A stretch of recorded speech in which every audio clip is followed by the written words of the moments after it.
Welcome back to WaterparkRanger's Let's Play Wind Waker.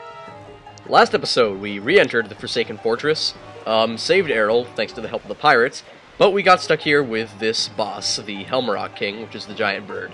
Anyway, the key to the first part of this battle is basically just run up the stairs. Don't fall in, otherwise you have to use your grappling hook and deku leaf to climb all the way back up, which is horrid. So let's just knock those bokoblins out of the way, roll like a madman to dodge those attacks, and just keep up this pace. I don't know, you don't have to fight the bokoblins, but I kind of enjoy fighting them for some reason. It's like they're just asking for trouble showing up in such a chaotic fight. If the bird hits you, it's like a quarter to a half heart of damage. It's really not that much, but it can easily knock you off. Plus it's breaking the floor, as you might realize, this is why the deku leaf is necessary in combination with a grappling hook to get back up. I don't think that'll be an issue. Surrounding the corner here. Here he is. Alright, we just had a minor break glitch thingy in recording, which is very strange. But yeah, basically the same thing happened. We're at the top of the stairs, so it's all good. You saw what happened. You just have to use a skull hammer on that guy to knock him into the water. And then step up out of here. And fortunately, Ganon built a seal on this tower. This is a really strangely designed tower. He designed it like specifically so that it could fill up with water and then get sealed by this thing. Like that's not practical at all. Anyway, the bird is able to escape before it gets sealed down there. So it closes up. I should mention, something really strange happens if you beat the first phase of the fight and just save. Then you're just down there and it's all quiet and stuff until you get to the top. Anyway, in this battle, we want to take a picture of him because this is the only time you'll ever encounter him. So you need a color pictograph. This is your only chance to get that pictograph and then get it made into a figurine. And of course you want it for this. This is like the coolest, like one of the coolest looking enemies in the game. Even though we just kind of clipped through it there. It took off. Remember, you need to kind of get the full body from the front. Well, not necessarily from the front, but you need their whole body in it. And with their head and eyes, specifically. So, he's got a few attacks. Number one, he can shoot this gust of wind at you. Unless you're running and rolling directly against it, it will blow you back into the spikes in the walls, and you'll take some damage from that.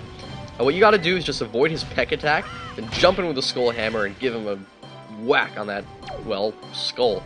And you gotta do that a few times. So that's basically the gist of this fight. It's really quite simple. The only things you might have problems with is just dodging the peck.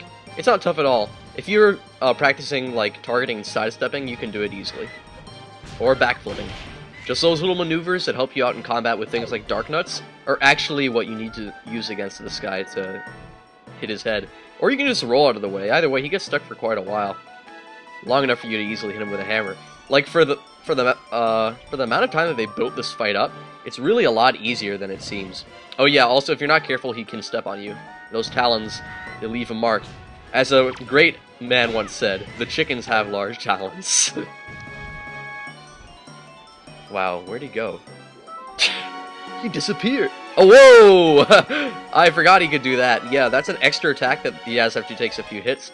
Then he'll start zooming around, dragging his claws, and then that can knock you over for some damage. Really, with this much life, this boss shouldn't be a problem. Although the first time I fought it when I was bad at this game, I did not lose, but it gave me a run for my money. So like 4 or 5 hits, and the skull does not crack open. That's actually just its helmet. So now I'm going to equip the Hero's Mask so you can see how much damage these attacks do. I recommend using the boomerang for this phase because it lets you hit it relentlessly at any point, just over and over. Like that. See, it's like completely screwing this guy up. What's amazing is sometimes, if you do it right, I didn't get to do it, sometimes you can get him to fly away, and if you throw the boomerang after him while targeting, the boomerang will just chase him around the sky as he's flying. It's hilarious. So you basically see what you're supposed to do. Just what's awesome is you can stop that wind attack now by hitting with the boomerang or the arrows, but I prefer the boomerang once again. It's cooler. I prefer it. It's awesome. It's blunt, and you can't run out of it. Like that. Oh yeah! That's the power of the Keyblade. You know, I just realized, we didn't use the Master Sword once during this whole fight. Awesome. I'm gonna see if I can keep that up with the other bosses. No, you kind of have to use the Master Sword for that. Otherwise it's very frustrating, but the boomerang is a practical choice for this guy. Also, I always thought that what happened there... Ugh, her face looks hideous. Why didn't we take off the mask? I always thought that what happened in that cutscene there was that when the lights went on the bird, the turrets shot him instead. But now I think he just kind of just blew up on his own. I like my idea better. It would have been funnier. I'd also have people raising the question as why Ganon would shoot down his own bird, but whatever. Because it was no longer use to him anymore. Of use, I should say. My grammar, no good. Some people not have way with grammar. So we roll our way up here, leaving that giant silo of water behind. And we got a really weird tiki-looking door thing with the Sheikah symbols on the side, interestingly enough. This is where Ganon can be found.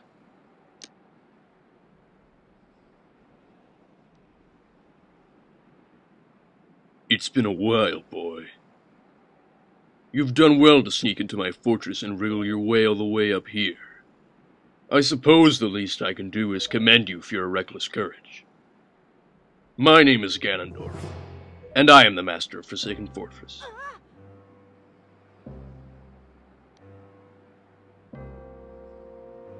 By the way, boy, when you drew that sword of yours out of its pedestal, did you by chance notice how all of the monsters frozen in time down there suddenly began stirring again? Do you understand precisely what that means? I highly doubt you do. Foolish child. While that sword is indeed the blade of evil's bane, at the same time it has long played another role. You see, it is also a sort of key. A most wretched little key that has kept the seal on me and my magic intact. By withdrawing the blade, you have broken that seal.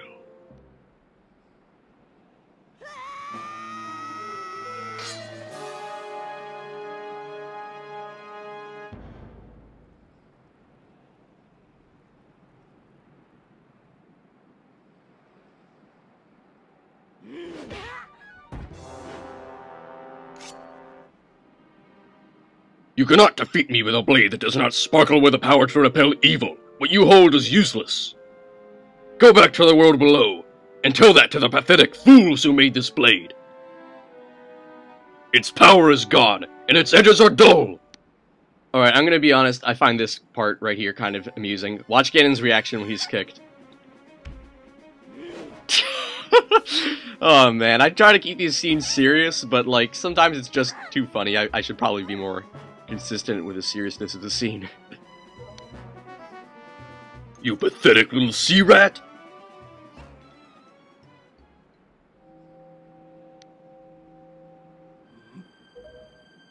My Triforce of Power is resonating! Ha! At long last I have found you, Princess Zelda! What? What are you talking about? I don't know any Zelda. Feigning ignorance will gain you nothing.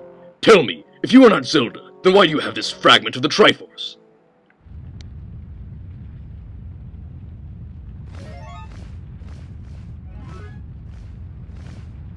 Oh yeah, this is another really good scene. Remember the dragon from Dragon Roost Island, and how Ganon sent that monster to pull its tail? Well, the dragon really wasn't too happy about it, and eventually he got over here and decided to pay him back.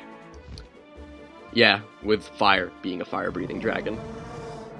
I bet Ganon probably now wishes that he hadn't wasted all that water on uselessly filling up the central tower of his dungeon, essentially making his fortress completely useless now that part of it's underwater and part of it's on fire. So that's pretty much all we're going to do this episode. We're going to continue with the story and stuff next episode.